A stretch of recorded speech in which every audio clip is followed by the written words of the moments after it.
Welcome back to Relationship Thursdays with me, Shiko Kaitani, as I sit in for Paul Mngalambuvi. We're having a great time in studio with George Kimani, who is a counseling psychologist, as well as Judy Mzungu, who is a Kingdom Life coach with us today, as we talk about this defense mechanism called denial. And so we're asking you, have you obviously been in a situation of denial within your relationship? And that's the context that we're actually talking about. In your relationship, have you been in that particular situation?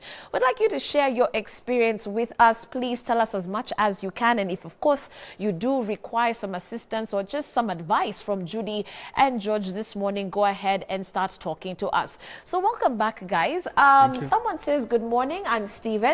Okay, yes, Dan, thank you. Married for 5 years, but my relationship with my wife has never had proper communication. Now, whenever we start having a talk as a family, it always ends up in a blame game or a fight of words. Hata siku moja aliniambia better angeoleka na ex wake. Wow. I ended up knowing we are still communicating too. Okay. They are still communicating too. I ended up knowing that they are still communicating too. Thanks, Judy, for that. Okay, so in such a situation, I'm told that communication is probably the biggest issue in relationships. I mean, you guys are the experts. So tell me, in such a situation, do you get where he's coming from? Yeah, communication is, first of all, the passing of information from one person to the other. In a way that the receiver of the information will understand it or will perceive it in the context or in the perspective of the sender of the information. And there are various components that are required for effective communication to take place. One of them is listening. The person that I'm talking to is the person listening, and listening means paying attention. There is also the issue of the language that is being used. As I communicate, what kind of language am I using? Is it a language that is too difficult? Is it a language that is abusive? Is it a language that appears like I'm joking? So there is a whole set of issues that are supposed to be considered when we come to communication.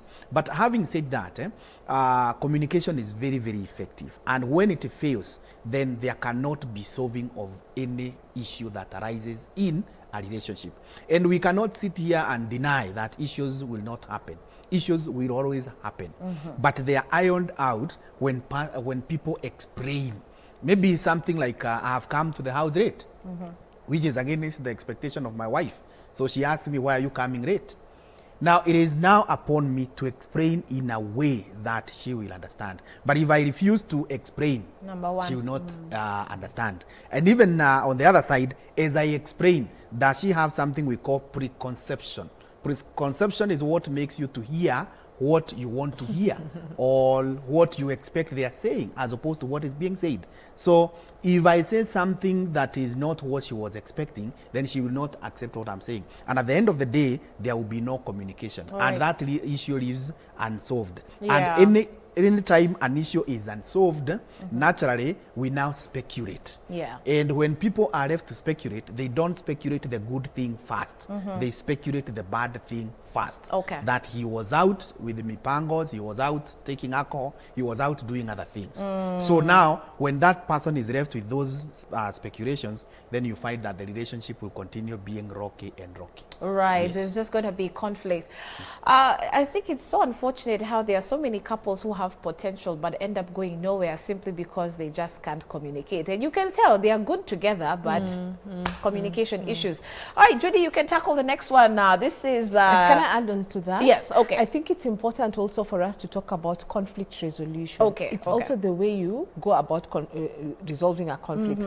Most times in a marriage situation or for where couples are involved, people tend to say, "Ata ulifanya hivi last week na hiyo ingine ulifanya last week," you get it? So because you're so And last year ulifanya. So because you're not directed, you're not specific about the problem, then you're not able to solve the problem. Because you're just all over the place. You're just all over the place. And women are good at that. Right. I'm good at that. It's even you. Last week and the other week, you know. So it's very good to also learn to be specific about the problem. So that in this particular sitting, what are we discussing? Right. So that you're not veering off. So that you don't veer off. Yeah. And then offer a specific solution to the problem. Correct. This is what you did. Yeah. This is how it registered to me, and this is how I would like us to do it in future. Okay. So that then you're guiding the relationship to move towards better ground. Right. But I suppose when you're angry and those emotions are all there, nobody really thinks that But way. but you know what? It's actually learned, Shiko. You learn after a while. Because I also had those problems early in marriage. I would just go all over the place and not have a solution. Then I began to realize when you have a more guided conversation, what then happens is that conflicts will arise, but you're able to get over them within the shortest possible time and get the relationship back on course. Right. Before she responds and you respond to her, I want to add on what she's saying. Yes. The issue of veering off and bringing so many other things is also used as a defense mechanism. It's also a defense mechanism. You want to protect yourself. Right. You don't want to address the issue at hand. You want to bring these others. And, that's a good point. And it is called, in psychology, we call it justification. You want to justify, I have done this because you also did this. And the end result is that the problem is not solved. That's such an amazing challenge. Are you trying to justify what you've done, by just veering all over the place? That's also a mechanism. I was married by a narcissist husband for more than 12 years, but I eventually broke it off. It's been 2 years since I left, and I'm now seeing someone else. Kindly ask the guest to advise on how I can move on without making the same mistake of living in denial with a man who doesn't value me. That's a good question. That's from Jane Rose, who's watching us from Bungoma.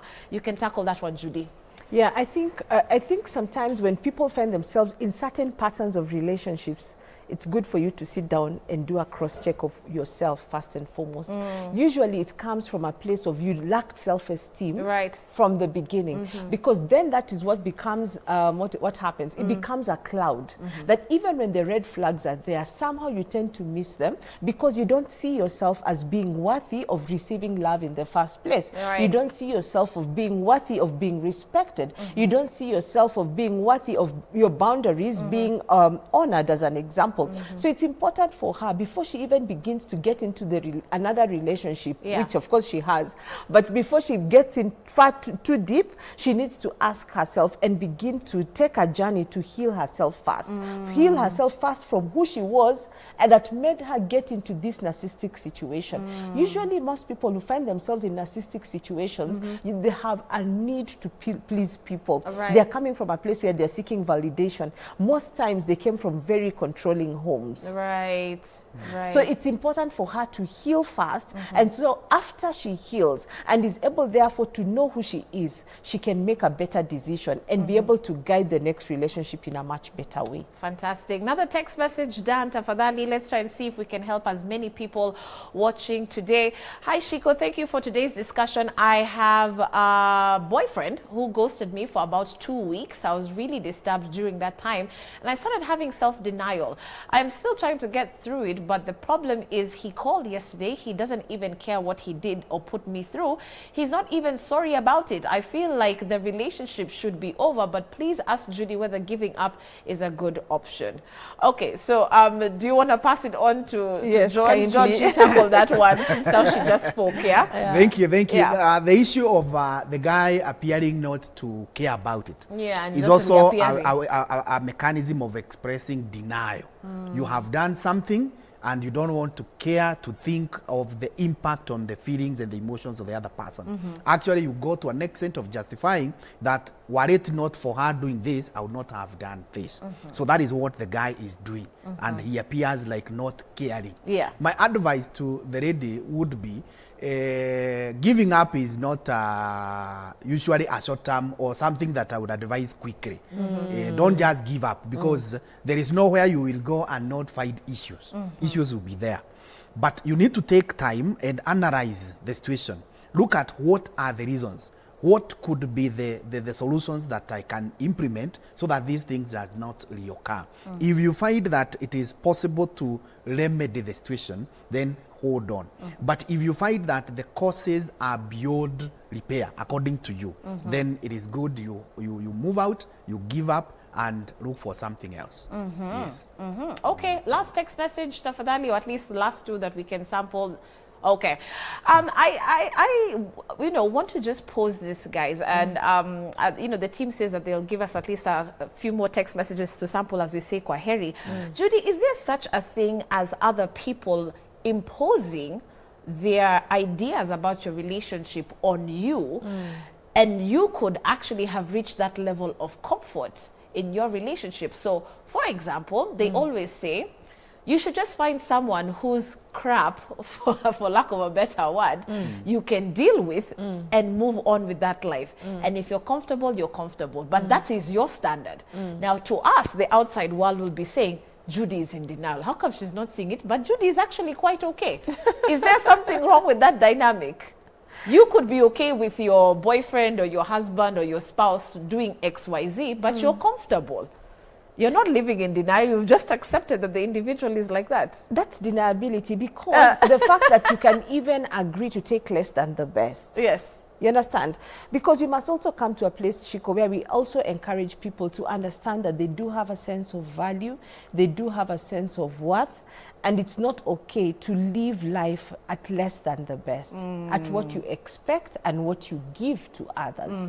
And so coming into that, we need to come into that place where we begin to show people that there's a place where you can deal with who you are, because actually this whole self-denial conversation begins with you yourself, coming into that space where you can do some introspection, look at your life, look at your situations and circumstances, look at your experiences, and begin to tear it apart and then see what better person can I become. Once you are able to see that and you're able to navigate and say, okay, fine, this is the new version of me, because you have to understand we all keep evolving. Right. This is the new version of me. So once you understand that this is the new version of me, then you can begin to ask, what do I expect out of life? What do I expect out of the people who come into my space?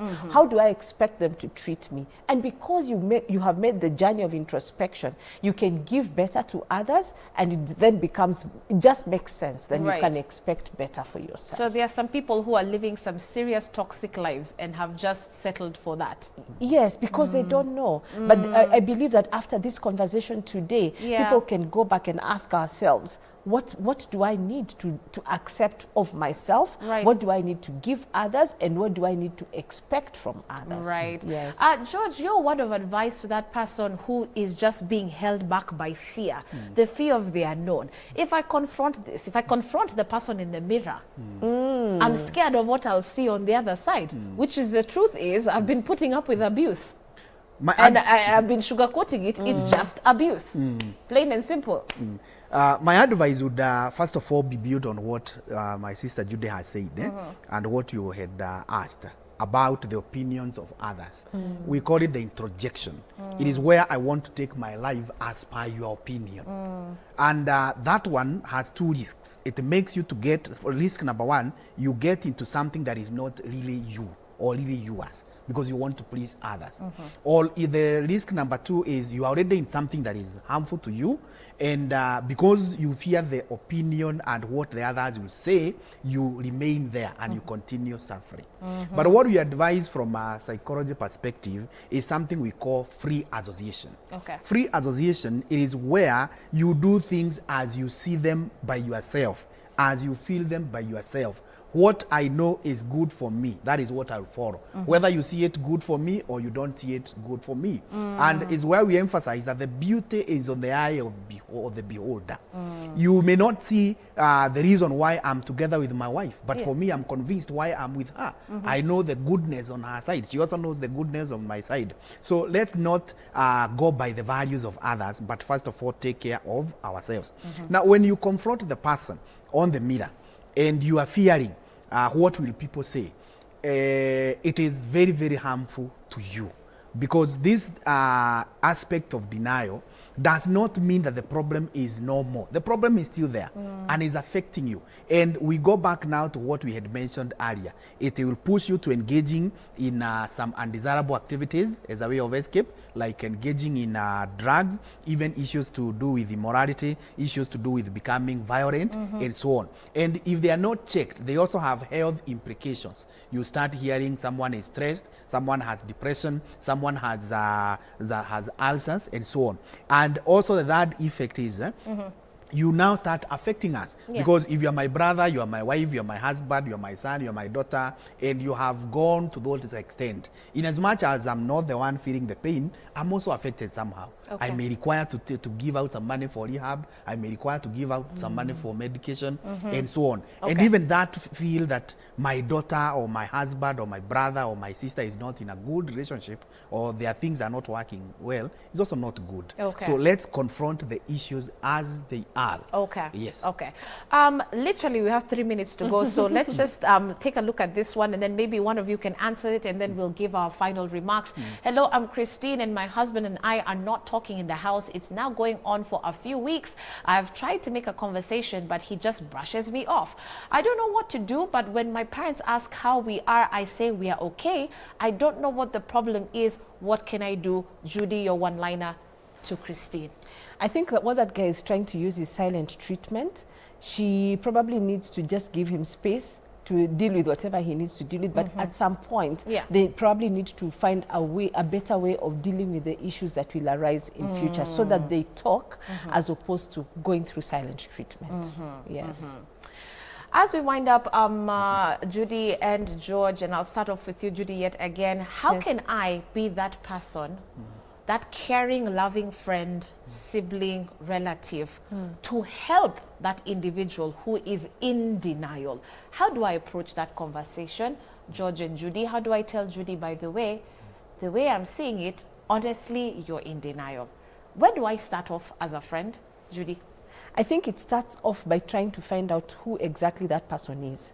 Do not impose your values as a sister, as a friend, which is what we tend to do, right?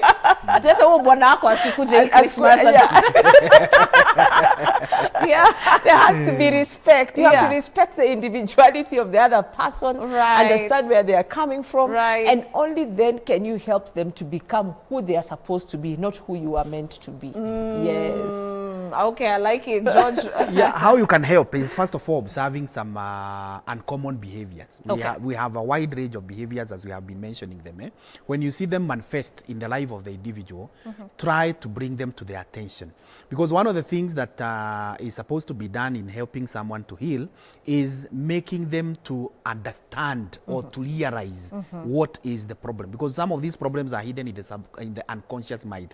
So you bring them to the conscious, and the person appreciates what is happening. And when you appreciate, you now look at what are the possibilities of solving it, and the pain becomes less severe.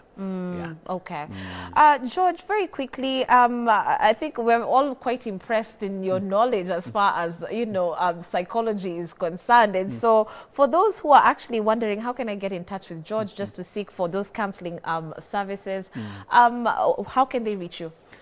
You can reach me at the Bazaar Plaza. That's where I'm based, in a school known as Destiny Technical Training Institute. You can find me there, 11th floor. My number is 0720 322 961. 0720 322 961. Thank you so much, George, for that. Very, very knowledgeable. Judy is so warm and loving, and she's just that sister who you can call up and will just listen to you. Judy, if I want to get in touch with you and just have a one-on-one with you, how can people reach you? You can call me on 0714 722 733 or 0784 722 733. Call or WhatsApp. Or you can find me on social media at Safarini with Judy Mzungu, where we take the journey of life together. All right. Thank you so much. Judy, we appreciate you. George, asante pia, right? All right, we sure hope that today's session, has just got you thinking and inspired to start asking the person in the mirror questions. And we mean serious questions about that relationship. And most importantly, if you do know someone, because I think we all do know, that one person, okay, who's probably living in denial. May you be that friend to actually help them realize, you know, their situation and accept what's going on, and of course begin to make changes in the right direction. So thanks a lot for joining us. My name is Shiko Kaitani, and on behalf of the Breakfast crew, have a wonderful day up ahead. We'll see you tomorrow. It's a Hangout Friday. Bye-bye.